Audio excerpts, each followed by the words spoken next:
দেশের পক্ষে, যারা আগ্রাসনের বিরুদ্ধে, যারা দেশের স্বাধীনতার পক্ষে, যারা জাতীয় সঙ্গীতের পক্ষে, যারা জাতীয় পতাকার পক্ষে, তাদের জীবন চলে যায়। গত পরশুদিন রাত্রি 12টার সময় ছাত্রদল নেতা সাম্য এফ রহমান হলের ছাত্রদলের একটি সম্পাদকীয় পদে রয়েছে হলে, সাহিত্য প্রকাশনা সম্পাদক। কি কারণ ছিল, কি অন্যায় করেছিল সাম্য? পুলিশ গ্রেপ্তার করেছেন 3 জনকে, 3 জন ভবঘুরে। আমার তো মনে হয় এর মধ্যে রাজনৈতিক কারণ আছে। রাজনৈতিক কারণ না থাকলে এই ধরনের সাম্য, যার চেহারা সুদর্শন, সৌম্য, নাম তার সাম্য, তাকে হত্যা করবে কে? ভবগুরুরা কেন হত্যা করবে? কদিন আগে সে ফেসবুকে একটা পোস্ট দিয়েছে, কারণ শাহবাগে জাতীয় সঙ্গীত বন্ধের জন্য একটা আন্দোলন চলছিল, তার বিরুদ্ধে সে একটা পোস্ট দিয়েছে যে আপনার জাতীয় সঙ্গীতের পক্ষে। এইটাই কি কারণ?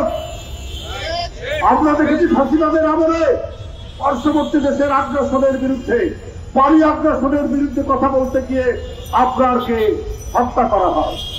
আজকে জাতীয় সঙ্গীত, জাতীয় পতাকা, 71-এ আমাদের স্বাধীনতার পক্ষে কথা বলতে করে তার জীবন চলে যায়। অর্থাৎ যারা দেশের পক্ষে, যারা আগ্রাসনের বিরুদ্ধে, যারা দেশের স্বাধীনতার পক্ষে, যারা জাতীয় সঙ্গীতের পক্ষে, যারা জাতীয় পতাকার পক্ষে, তাদের জীবন চলে যায়। আমি এই জন্যই বলেছি যে নিশ্চয়ই এর পেছনে কোন রাজনৈতিক কারণ আছে, কারণ সে ফেসবুকে যারা আন্দোলন করছিলেন জাতীয় সঙ্গীত নিষিদ্ধে, তাদের বিরুদ্ধে তার একটা বার্তা ছিল। এটাই কি কারণ? আমি পুলিশ বিভাগকে বলবো, ভালো করে খতিয়ে দেখুন। ভবঘুরে গ্রেফতার করেছেন মানুষ, কিন্তু সব বিষয় সহজভাবে নেয় না। সহজভাবে নিত যদি এই ডিপার্টমেন্টটি সবসময় আপনার সত্য এবং ন্যায় অনুসন্ধান করে যথাযথ ব্যবস্থা নিত, কিন্তু সেইটা তারা নেননি। যেমন আপনার হত্যাকাণ্ডে নেননি, তেমনি আরো ঘটনায় নেননি।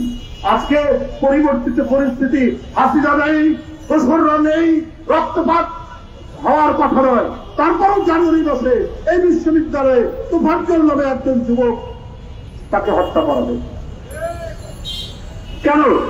ক্যাম্পাস হবে শান্তি, ক্যাম্পাসে এইখানে থাকবে শান্তির পতাকা, এখানে থাকবে জলপাইয়ের পাতা, এখানে থাকবে সাদা পায়রার ছাপ উঠবে। সেই ক্যাম্পাস যেখানে শিক্ষা বিতরণ, শিক্ষা গ্রহণ, তারুণ্যের ঝলক, যারা এই শিক্ষা নেবে, সেইখানে কেন রক্তপাত?